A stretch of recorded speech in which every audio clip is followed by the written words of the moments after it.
everybody, and welcome back to Feeling Seen, the podcast that talks about the movies that make us feel seen. And today is, it's another day with a very special guest here on the Feeling Seen pod. A woman with such a varied career, a depth and breadth of entertainment experience that is so formidable. Perhaps if you were a theater fan during the original run of Gypsy, you saw her on stage with Ethel Merman, you did. If you are a fan of films, you have seen her in movies like About, Schmidt, and In and Out, and yes, Nebraska, for which she was nominated for an Academy Award. The movie The Humans, you will see her in the upcoming movie Thelma. June Squibb, what else could we possibly say to summarize your career before we get started for the people here today? You've worked a ton in television. I think, what you've said, I think I've done a little bit of it all. I've had certainly done TV, film, and every kind of stage you can do. Broadway, off-Broadway, off-Broadway, everything.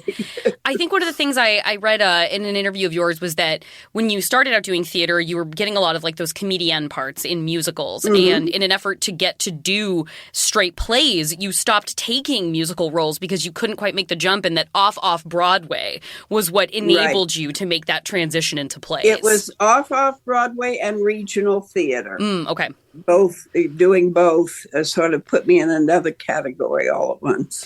Do you find that having worked in so many sectors of acting at this point, is that kind of like difficulty pigeonholing? Does that sort of transcend whatever medium you're working in, like having to go off-Broadway and regional to be like, no, I can do plays as well? Like, is there that kind of like fixing on to an identity of you no matter what you're doing? I think people feel comfortable knowing that they know you in a certain way. And I think that everybody knew me as a musical theater performer, comedian, basically. Mm-hmm. And so I think I had to say stop and let me do something different for you. Well, that's such a, I'm looking forward to how we feed into your character traits, which we will get to in a second. But that's it's a challenging enough kind of fortitude and bravery to trust that the work will come in entertainment, let alone if you're going to make a jump from what you are known for to something different. Has that, do you still kind of feel, or sort of when was the last time you felt that sense of like doing something different is going to put it on the line for me, but it's a risk I need to take? Oh, gosh. I think Glee, when I did Glee, the television show Glee. Burned out ends of smoky days, the stale cold smell of morning. A street lamp dies, another night is over, another day is dawning. I had sung in every kind of stage situation, but I had never sung in front of a camera. And it was different. It was much more technical. You had to deal technically with the singing much more than on stage. So I think that was something that sort of, I don't say it scared me, but I certainly had to think twice while doing it. And but I think it was worth it. Well, we're gonna get to Thelma, which I love, and is going. I can tell you is going to be one of my favorite movies of the year at the conclusion of 2024. And The Beekeeper are going to be right up there next to each other. Your Beekeeper and Jason Statham's Beekeeper are going to be right up there next to each other. But I want to talk about the character that you brought for us to discuss today that you felt really connected to, which is your character Kate in Nebraska. Yeah. People don't just understand. He always did have a nice voice. It's the only nice thing about that bastard. He's all right. All right. Did you know that he was always trying to get in my bloomers? Jesus, Mom, was the whole town trying to seduce you? These boys grow up staring at the rear ends of cows and pigs. It's only natural that a real woman will get them chafing their pants. Mom, please don't talk about that kind of stuff right before we eat. You were always such a sensitive boy. What was it? This Well- brassy old gal. What was it Old that gal. got the hooks in you? Well, when I read the script, I thought, oh, God, I want to do this. I really want to play this role. And I just felt that everything they had her doing, the scene at the cemetery. I mean, I read that and I thought, I can't believe it. Of course I want to do this. Everything about her. I mean, it's like she made sure you saw her always. Mm-hmm. And I think as a human being, she did. Mm-hmm. She did the same thing. She said, "You look at me. And I think that in a way, she did that for me as an actor. Because she I think people knew my career by then and knew, that I was a certain kind of actress. But I think that she sort of solidified everything. And being my second time with Alexander, I think that was strong for me, that he had used me twice. So I just think that it was a turning point. And of course the award season just sort of was the top of it, It just sort of made sure that everybody knew that I was there. Where's your family?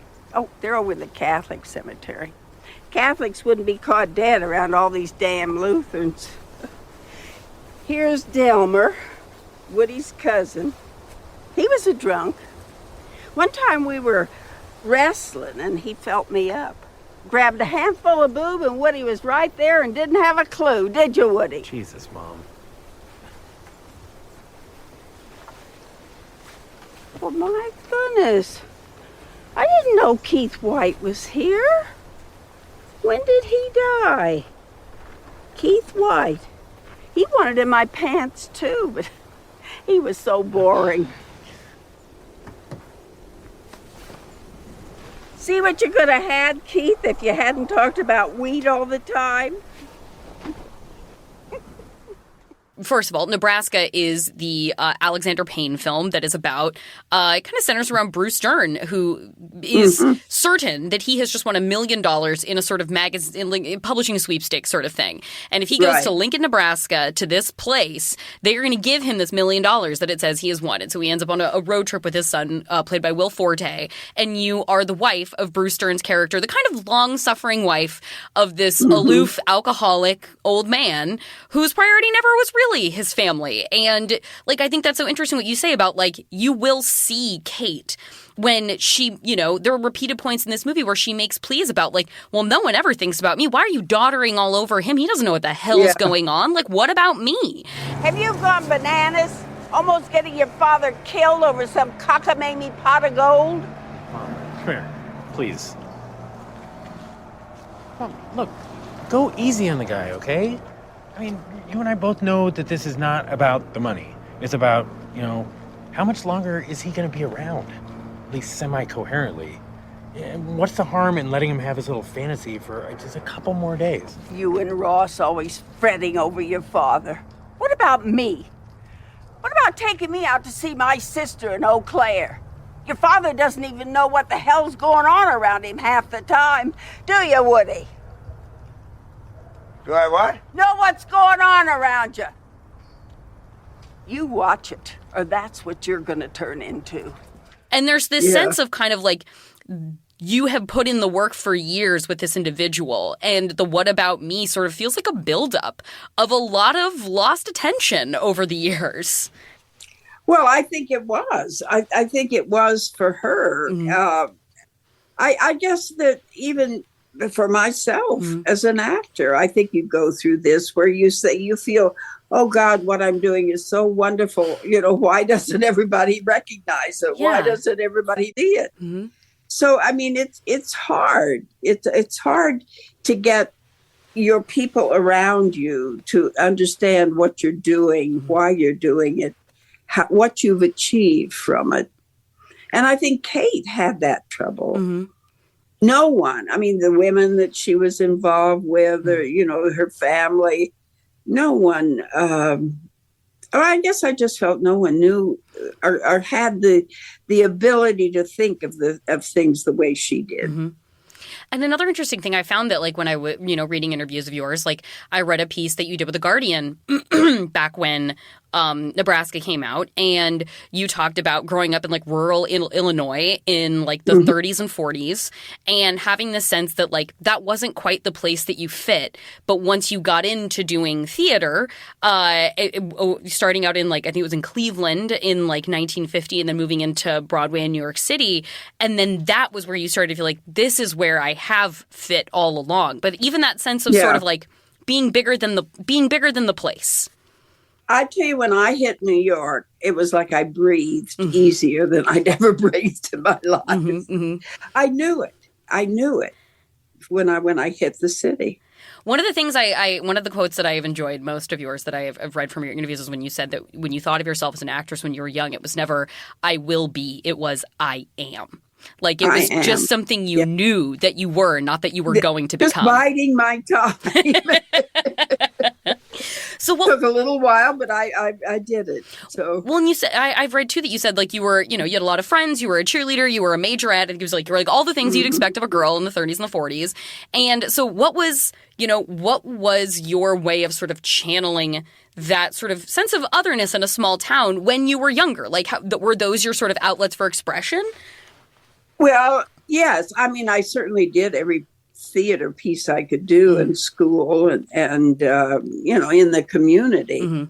But I think one thing that kept me going, was a sense of rightness, of things having to be right, and that I didn't want anyone to suffer. I saving people. That was it. I always had this sense that this is what I should do, I should be doing. So I would talk, all I knew how to do was talk about it. I certainly was in no position to do anything and wouldn't have known what to do anyway. But I did talk, and I can remember my friends would laugh at me, and it would be, well, June's going to be an actress anyway. It was all part of who I thought I was. Well, I mean, all part of who you were and who you are. I mean, you were right. You were right. I was right. Yes. Well, and something too that like listening to. There's that part in the cemetery where Kate says in Nebraska, she's like, his mom never liked me. Yeah. There's Woody's mother, Sarah. She hated me. She wanted to marry someone who milked the cows. I said, I ain't fiddling with no cow titties. I'm a city girl. It kind of sounds like you were a little bit the same situation in growing up in Illinois. It was, because I just felt, I remember I went into analysis in New York, and the first thing I said to the therapist was, I think I was adopted. And he started laughing, and he said, a lot of you come in and say that to me. And I did. I just felt out. Not this. This wasn't my place. This wasn't where I belonged. Well, what was it that felt like that sense of belonging when you got to New York? When you said you could breathe, what was it that allowed you to breathe? I think the fact that no one cared what I did. Yeah. That I had a way of making my own way through all of this. And no one cared. No one was going to stop me or get in the way. It was completely up to me.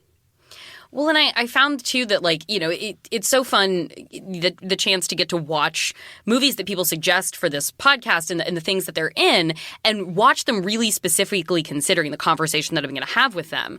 And so, like, thinking of your filmography in terms of, like, this conversation, with, you've played characters whose sort of catalyzing incident is dying. Like in Don't Tell Mom the Babysitter's Dead, and About Schmidt, and Girls. I believe you're Hannah's grandmother. And but then in Nebraska, and then in Thelma, you have in Thelma a character who is just vivaciously alive and is going to go on an adventure, God damn it, and no one's going to stop her. And then in Nebraska, you have Kate, who's almost like furiously alive. And like, damn it, if somebody has to stay here to hold the strings of this thing together, it's going to be me. And I wanted to hear from you about characters that are just defiantly alive and playing those. Well, I think for one thing, I understand them. Mm-hmm. I really do. When I read a script, and no matter what the age, you know, if they have this sense of grit, determination, I will do, you know, what's necessary, then I understand it. And I think that when you feel you understand something, it's much easier to do. I read, talking about Nebraska, it sounds like a lot of Kate and just the surroundings of Kate in where they are in Billings, and then their life that was back in Hawthorne in Nebraska. It sounds like you identified even with just those folks from the way you grew up. And when I rewatched Nebraska, I hadn't watched it in a long time for this, and watching that just felt so much like my hometown. I was like, oh my God. Oh, really? Oh yeah. I was like, Where oh my are you God. from? I'm from a little town called Canby, Oregon. That's like a half an hour south of Portland, Oregon. But like famously, when my uncle was in high school, he remembers like the golf team for his high school that's a little farther away than where I grew up. They had to call off a tournament with my high school because the Canby boys had to go buck hay, and they couldn't play golf that day. Yeah, it was getting into summer, and it was into summer, and it was harvest that was season. More important. Exactly, they had to go buck hay, so they didn't have enough boys to field the team. And like the whole like the two twin boys, like Cole and Bart, when they just like can't stop razzing Will Forte about how long it's taken him to drive from Billings. I was like, this is a conversation that would happen that you've heard. Absolutely, with like my sister's husband, if his buddies came over, like the idea of like trying to get packed to another level, if they just couldn't get over that I was in a Subaru Outback and it took me 2 days to get somewhere when it should have taken one. I was like, this is absolutely familiar to me, my upbringing. So I appreciated hearing you say that felt so familiar to you as well. Well, I did. Yeah. I felt comfortable. And I felt comfortable in Nebraska. In the movie. No, in the state. Oh, in the actual place. Yes. Okay. I was like, shot there both about Schmidt we shot in Omaha, and in Nebraska we were in Norfolk, but it was Nebraska. I mean, so I just felt, I know these people. Is it easier to feel comfortable going back when you know you have settled yourself outside of it? With the awareness that there was a discomfort with being there when you didn't really have a choice. Yeah, no, I think very much so. I felt that with Chicago, because Chicago was the biggest city in Illinois, and I was there because of family. But there was something when I went back, and I was touring. I was doing the tour of Gypsy. We played there, and I all once felt like I can relax with this, and I can say, I understand this. And there's no problem. There's nothing in the way. You know, I was already there doing Gypsy. I even felt like, even when there's that bar scene where Will Forte is talking to Bruce Dern about like, how did you end up marrying Mom? And he's like, have you ever regretted it? How did you and Mom end up getting married? She wanted to. You didn't? I figured, what the hell? Were you ever sorry you married her? All the time. Could have been worse. Well, you must have been in love. At least at first. Never came up. But when he asked, like, how did you guys even get engaged? And he's like, well, your mom wanted to. And I thought, what the hell? And I'm pretty sure that's how my parents got engaged. I think my dad literally said to my mom, Deb, I think it's time we get married. And my mom was over the moon about it, but it was basically like a what the hell. And so I watched that. I was like, wow, I didn't expect so many connective threads to my own life watching Nebraska for June Squibb. Yeah. No, isn't that funny though? Because I think you relax. You don't have that kind of fight anymore. You know where you belong. So you can enjoy what you remember of it or what is familiar to you. Well, and you started, you had a long stage and live performance career before you got into screen work. I think you got into that about 1990, I think was your first film. Was it Alice? Yeah. I think I was in my 60s or 70s. What spurred the change? Was it just like, I'm not being challenged as much over here? I went to my agent, yes, because I was working. I went to my agent and I said, they're shooting a lot of films in New York. And I said, I know a lot of actors that are doing, roles in them. And I said, I think I should be. He said, okay. And a week later, I had an audition for Woody Allen for Alice. And the casting director was Ellen Lewis. And she was also casting Scent of a Woman. Oh, yeah. With Martin Press directing. And so she sent me up for that, and I got that. And then she sent me up for Scorsese's Age of Innocence, and I got that. So like, just, and she, funnily enough, Eleanor the Great, a film I just did in New York, and she was the casting director on it. And she said to Scarlett Johansson, who was directing, she said, I don't know if June will remember me or not. And I laughed when Scarlett told me. I said, Scarlett, if it weren't for her, I probably wouldn't be doing film. Of course I remember her. That's so wonderful. Isn't that funny, though? That's fantastic. Yeah. Well, and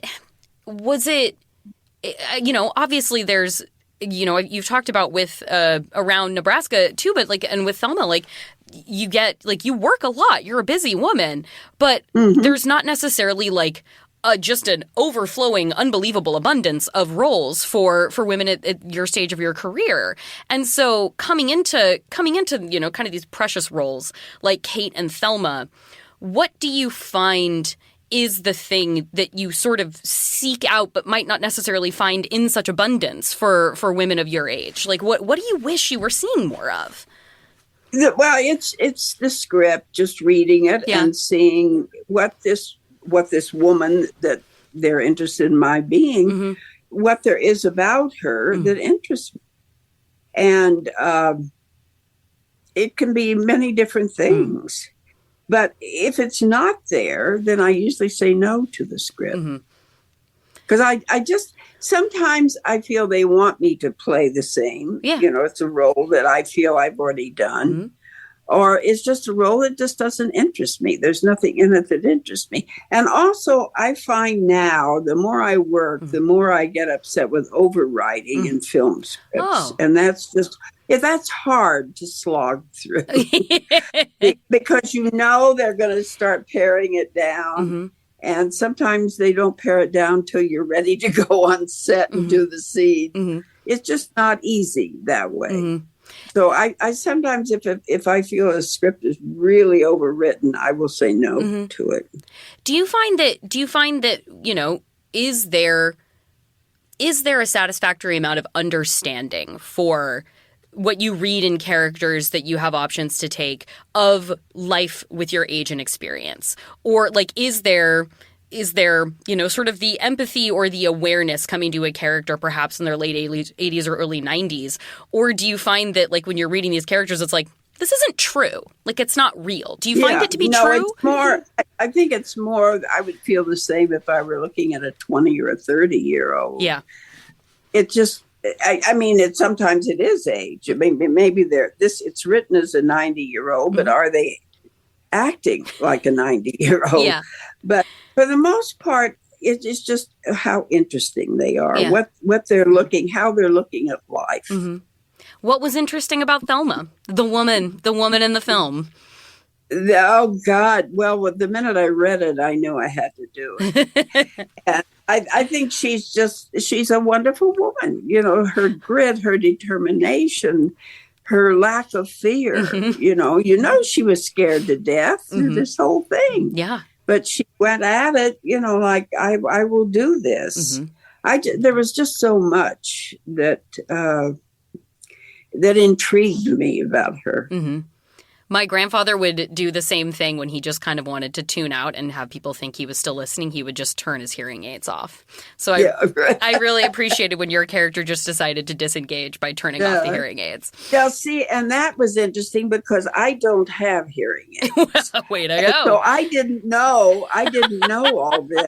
And so they had to explain it all to me, what we were doing. Richard understood it. I can't remember if he actually wore them or just knew, but anyway, he understood it, but I didn't really. It had to be explained to me. What else did you learn about being 93 from this script? That was the big thing. And that you could do a wheelie with a scooter, which I had. Yeah, because if I'd known that beforehand, I might have thought, well, I can do that. I didn't do that.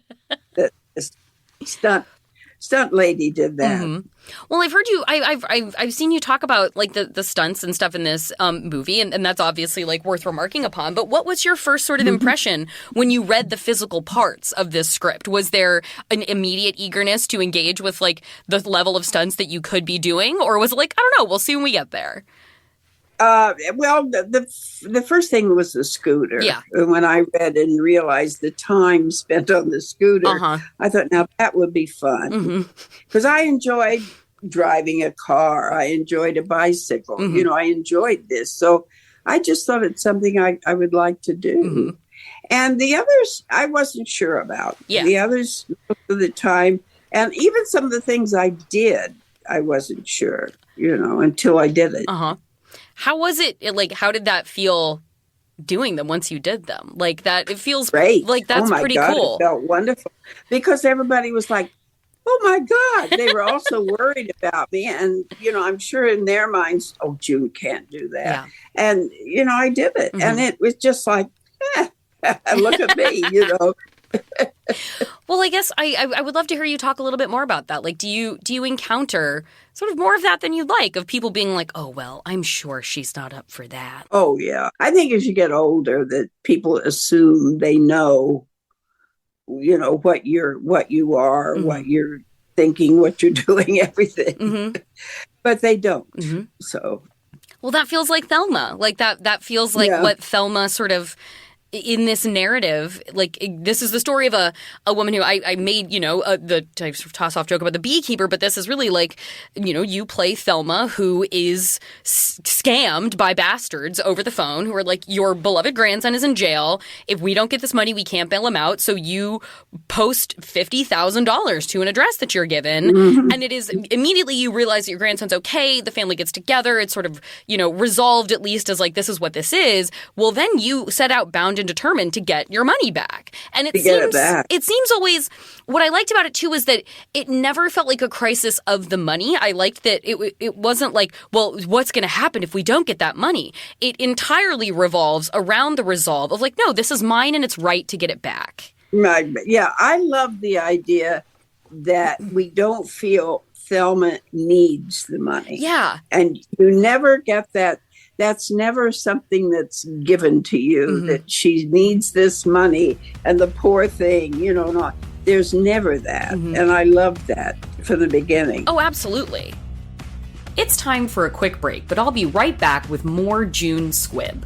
Then I will have one quick thing before I go at the very end about that queer horror list I wrote years and years ago at this point at Vulture. Well, we are into the 2020s now, and it's broken down by decade, which means there was some updating to do. So stick around for that.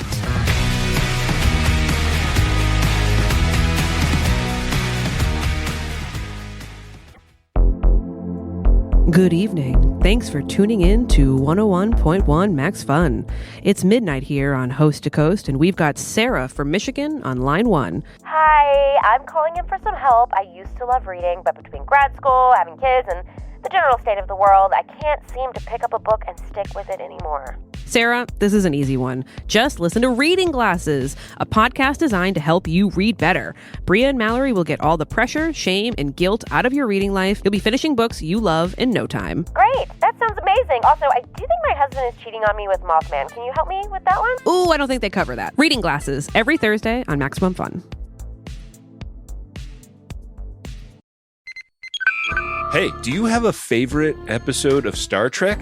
If you do, you should also have a favorite Star Trek podcast. Greatest Trek is about all the new streaming Star Trek shows, and it's a great companion to The Greatest Generation, our hit show about back catalog Star Trek that you grew up with. It's a comedy podcast by two folks who used to be video producers, so it's a serious mix of comedy and insight that fits right into the Maximum Fun network of shows. And Greatest Trek is one of the most popular Star Trek podcasts in the world. So if you're following Lower Decks, Prodigy, or Strange New Worlds, come hang out with us every Friday as we roast and review our favorite Star Trek shows. It's on MaximumFun.org, YouTube, or your podcatching app.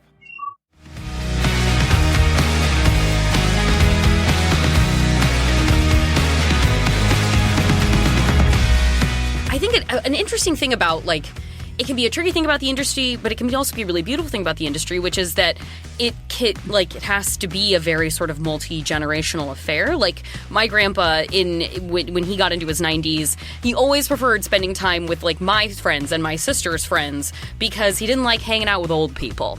They made him feel too old. And from what I understand about this script is that you got it via Josh Margolin, the writer-director, knows Beanie Feldstein, who you worked with in The Humans, and so she saw to it that you got, like, I'm going to get you the script because Josh told me about it. And it feels like a really cool opportunity to constantly be able, through your work, to be blended through communities of different ages. So there's that sharing back and forth between everyone. Yeah, I think that's true. And I have friends.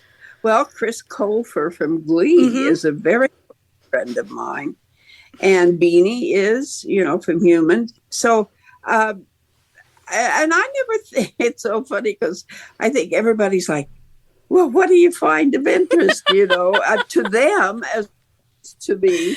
And I just, they're heaven. I love them, so what am I, of course I want to spend time with them, You're also colleagues. You're in this, you're professional peers. Yeah. What is it that, like, are you still learning from the people around you who are in different eras in their careers? Like, what is it that you find that is perhaps different that you see in your co-star Fred or in your former co-star Beanie, that at their ages might have been different from your career, but like that, I don't know, that seems like a positive or just like a change that you notice that's noteworthy?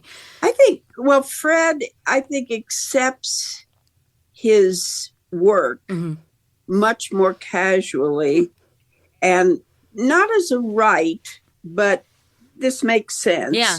Than I ever did at his age. I think at his age it was still, oh my God, I got that, kind of thing. And I think Fred, yeah, I did this and I'm doing that, and I just think it's more, I'm an actor. Yeah. And this is what I do, this is it. And I think Beanie probably to the same extent too. I mean, I think she's much more comfortable and casual at her age with her career. Do you feel like you're at a stage where you can be comfortable and casual, or is that just not necessarily your approach?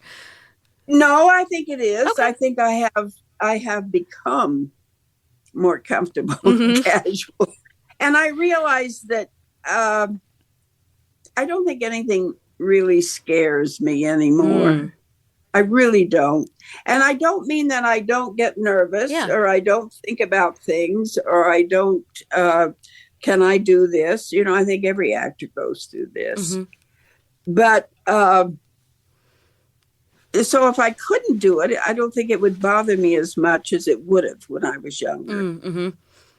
And I guess, and the thing I wanted to hear from you too is about, like, tell me about the significance of firsts in later stages of your career. Because obviously, by the time you were nominated for Best Supporting Actress, like, you'd already had such a long and achieved career behind you. You weren't brand new. It wasn't like, wow, overnight sensation, June Squibb scores Academy Award nomination. But, like, I feel like the opportunity to experience firsts as we get further into something, I find it to be very hopeful because it means that new is always still possible. And I wanted to hear from you about that. I think that's true. And I think that's one reason I'm probably still working because I think that I will tell you something. I get bored very easily. I really do, to my detriment. Okay. I'm not saying that is something I'm proud of, but things I just, And I think that because I'm still working, it's still a lot of things that I'm never quite sure of, that it's more interesting, and it keeps me interested. I'm not, I don't get bored. Mm-hmm. That is part of why I feel like I've pursued a career in like media and like entertainment arts as well, is that I get to feel like I'm constantly getting to learn about a new thing, becoming an expert in something. Yeah. And when I think of jobs where I wouldn't have that opportunity, they're really good, practical, stable jobs that would pay me very well and have very good benefits. And I like can't bring myself to do them. Yeah. Well, I think you know yourself. I know myself, and I know I'm not practical. Yeah, exactly. Oh, how are you with money? I wish I was better with money. That's how I am with money. I'm awful. I've always been awful. I will always be awful. And I don't mean I don't, it's just I have no sense of it. I mean, it's not even whether you make it or not. It's just that I used to have in New York, if I had $1, I would take a cab, and I would go from Midtown, Times Square down to my apartment in the Village. Uh-huh. That you could do it on $1. But I mean, that kind of thing I would do. And people were, but June, that's the last dollar yeah. Never ever occurred to me that there was anything wrong with that. You're like, I could have got somewhere for a nickel, but I had $1. Yes, exactly. So, like, why wouldn't I use my dollar? Why wouldn't I spend the whole thing?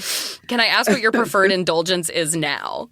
If it's not cab rides for $1, what is it now? Oh, no. Books. Really? I buy books like there's no tomorrow. Are you a collector? Yes. Is it like special editions, or are you just amass volumes of books? I just read constantly. Really? And I love I've always loved reading. And so I can just buy them through Amazon as much as I want.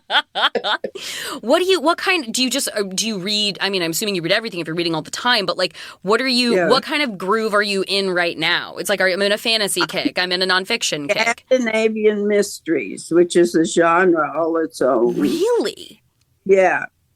Swedish, Norwegian, Denmark, Finnish, Icelandic, all of those sort of northern Scandinavian countries.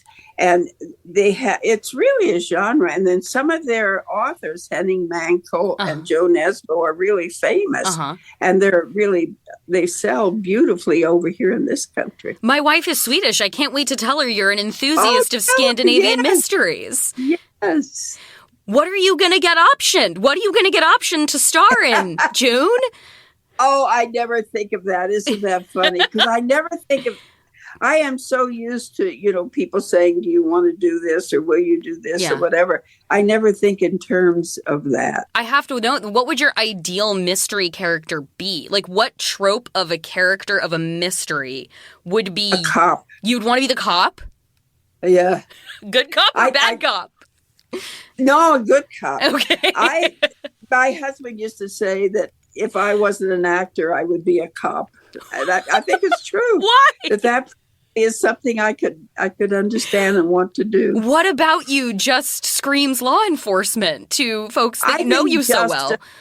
I want everything to be, I want justice for everything and everybody. Mm-hmm. I really do. Well, I can see how Thelma really jumped off the page for you then. Yeah. That was a part of it, I think.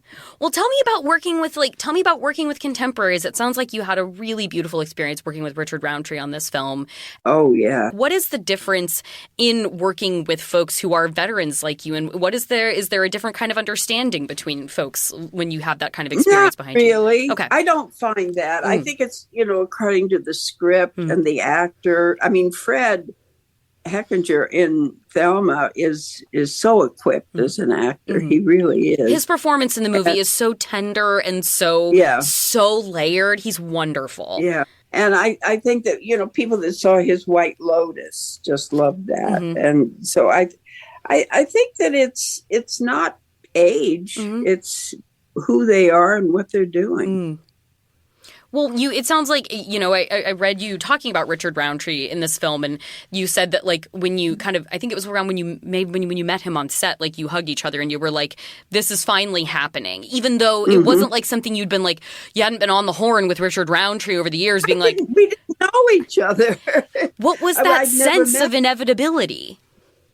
Yeah, it was just, what I said to him was, well, it's about time. And he said, yeah. And he understood what I meant. I don't know that anybody else did in the room, but he understood what I meant. And is that something that you would even enumerate, or was it just like, no, it's just something I understood was true? We didn't go beyond that. That's all. I said, really well, it's about time. And he said, yes. And that was it. We just both knew. Could you please share the anecdote I heard you say at the CAA screening of Thelma about on your birthday, what Richard Roundtree did? Yes, I had a birthday during shooting, and Richard was not called that day. And my assistant had gotten everybody white wigs, so they looked like me. And everybody around the set had their white wigs on. And Richard came in his car with 24 red roses for me for my birthday, beautiful. And a white wig. Put the white wig on. I have the photo of he and I with the roses and the white wig. That's so fantastic. Yeah. What a beautiful day on set. Yeah, it was. It was. How was the experience of making Thelma for you? How was it being an action star? Well, it was fine. They were very careful about my hours and when and how I did things.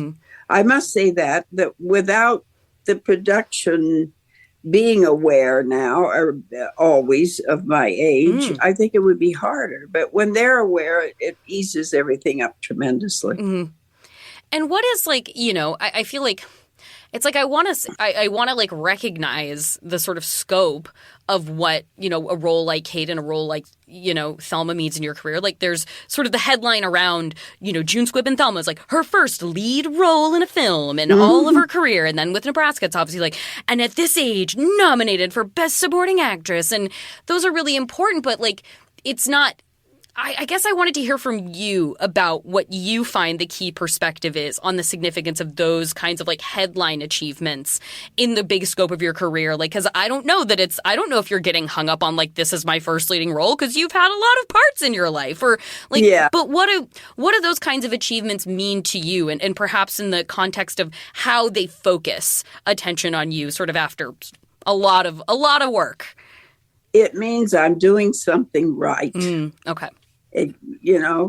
As an actor, that I what I've decided to do for this woman is something that everybody else recognizes, and it's great. I mean, when you figure that all the many different actors and all the many different things that people could be watching.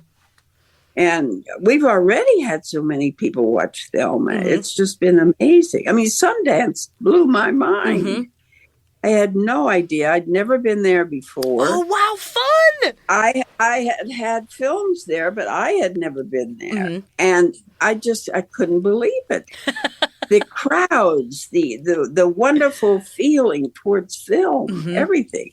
It was great. That was your first Sundance? Yes. Oh my God, congratulations. That's amazing. Yeah. What kinds of firsts still feel exciting to you? Like what you're like, it's been a few years and I've been building towards like what does something like in the way that like Nebraska, I don't know, perhaps it opened doors that you hadn't had open to you before. Like what do you feel like seeing the response to something like this? Like what would you like to see a door open toward? Perhaps in addition to being a cop in a Scandinavian adapted mystery thriller, like what is a door you still want to push down? I still would love to do a Western, which I've never done. I've done a horror film, but I've never done a Western. I love a Western. Yeah, I do too. I grew up on them. I mean, Saturday afternoon in my little theater in Vandalia. It was wonderful. I loved it. I mean, that was my idea of film. And you were a longtime New Yorker. Are you still bi-coastal? Do you still? Not No, now I'm living in Los Angeles. Yeah, I lived in New York for 65 years. Were you always in the same place? No. I was all up and down the west side. Okay. From the village up as far as 103rd. And the last 30 years were on West 80th Street. Wow. Between Broadway and Amsterdam. Oh, beautiful. Yeah, it was great. That was really that's why we stayed there for 30 years. So that was one of, really great apartments. I feel like Broadway is one of those that it just feels like it sits in this sort of snow globe in my mind. Like, it feels like Broadway sort of sits eternal as it is. But you still do theater? Like, has the way theater functions changed much over the many years you've been doing it? Or does it kind of, the core of it still the same? Well, I think the core of it is still the same, but it is so different. We never took time off. Mm-hmm. And now the casts have so many days a month that they can take time off, and they do. Yeah. And that, to me, was just when I first was a part of something that this was happening in, and I would, well, why would you want to not do it? I couldn't understand it. But they have a whole different attitude, towards health. Yeah. And the way they feel, everything. So, and I'm also amazed at the technical ability of the singers now, which is just amazing. One of the great pleasures of my life was getting to see Audra McDonald tour a number of years ago, and just seeing her live. It's like not watching a human being. It's like me and you aren't made of the same thing, Audra McDonald. We're not the same species. Well, it was funny to me because when I sang, I used a chest sound, but I had a high. It was almost a tenor. It was almost in the tenor range, and I really got jobs sometime because I could sing so high in my chest. And now they do it like that all the time. I mean, it's like they all just flip it off, all the time. So, and I just keep thinking, oh my God, I pushed for every one of those notes, and now they scoot them out. Scoot them out. Well, I guess my last question to you would be, with screen work being a later career of yours after so much live performance work, and with, Kate and Nebraska being such a sort of crucial point in that, what was it that you took from her in that experience going forward into more of your screen work that perhaps for you it was an internal turning point as much as other people might have recognized it in different external ways as a turning point? I think, well, for one thing, because of the Academy Award nomination, I do not have to audition. Nice. That surprises you.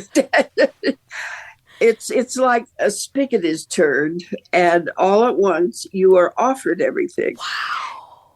And it was the nomination. And that, I kept thinking all those years I auditioned singing and dancing and everything.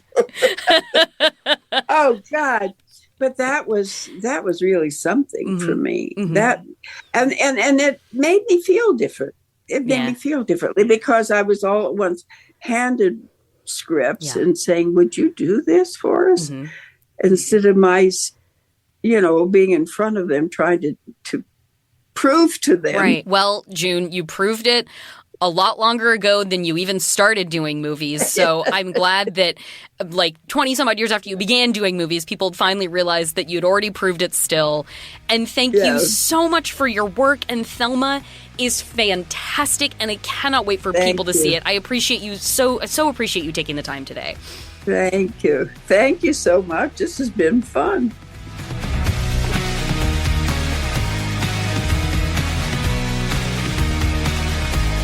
Thank you so much to June Squibb. Oh my God, a radiant soul. What a chance. What an opportunity. If you're in the US, you can head out to theaters to see Thelma this weekend. It is so much fun. Please see this movie in a theater. People were like, oh no, it's the end of the summer box office because something had a soft debut recently. But then Inside Out 2 came out, and so did Bad Boys Ride or Die, and they did really well. And they're like, hey, summer's back. You know what? Go see Thelma like you would go see a Bad Boys movie. Treat Thelma like Bad Boys. Treat Thelma like the June Squibb beekeeper that it is, and go to the theaters and check this one out, please. And then also, shouts out to the Catastrophic Thirst bonus content feed we are running alongside Feeling Seen, talking about erotic thrillers with great people. We are covering the episode She's Too Young with filmmaker Sam Weinman on the next drop. Please watch that movie, then listen to this episode. It is very important as we define what it means to be an erotic thriller. You may have thought that just now was my one quick thing before I'm going, but if you'll remember back at the top of the show, it is not, because I just wanted to, it's about promoting the work that I do, because that's fun. I'm proud of the work that I do, but it's also just about promoting queer film. It's about promoting queer horror in the month of queer celebration. We are still in full swing Pride, baby. And over on Vulture back in 2018, I think, I did a list that I wanted at the time to be basically like the definitive 30,000 foot view look at the history of queer horror, which it doesn't mean it's going to be the most in-depth list of queer horror you'd ever seen. It's not like the final treatment on queer horror. It was never meant to be. It was like, if you read this list, which is broken down by queer horror by decade, like films per decade, and giving a sort of summation of what each decade offered since like the 1920s, it would kind of give you a guide to like, hey, where has this history, where have we been? Where are we now? How far have we come? How far have we yet to go? So it could just give you like a little primer on that. Well, as I did that in the teens, it has now since become the 2020s, and we are further in to those 20s. We're about halfway through, so it felt like time to update that list again. And there's now so many more movies to choose from, even in just these first 4 years of the 2020s, than there have been in so pretty much every decade prior in terms of explicit queer representation and authorship to boot. And so I would just urge you to go check out that list. It's just 61 essential queer horror movies. And check it out because my writing is good and I like it. But check it out because it's the month to honor these movies expressly. You should honor them all the time, as we always say here. Support independent cinema and support queer cinema. But, guide yourself here in these 2020s to movies like Husera, the Bone Woman, if you're up for some lesbian witchery. Maybe you are a big Julia Ducournau fan like I am, and you want to do a little reflection on Titan. I won't give away all of the things that I wrote about in there, but I will say you could read about the excellent horror comedy Slay starring a bunch of drag queens. That's something you could read about. Why don't you go check and verify it for yourself? It's always a good time, like I said, to look back at these movies, but now is especially a good time to do it wrapped in a rainbow flag. So go check out that list. It will give you an excellent sprint toward the end of June Pride Month viewing slate that you can put together. Do movie nights every night and make it all queer horror. And that is a great note to go on any show. That is our show. You can follow us on Instagram and Twitter at FeelingSeenPod, or send us an email at feelingseen@MaximumFun.org. If you want to follow me, I am Jorcru on Twitter. That's JORCRU.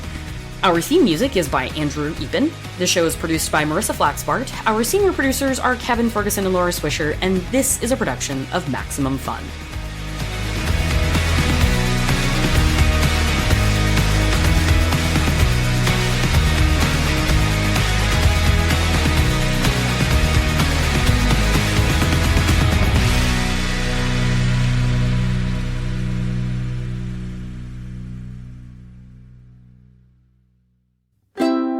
Maximum Fun, a worker-owned network of artist-owned shows, supported directly by you.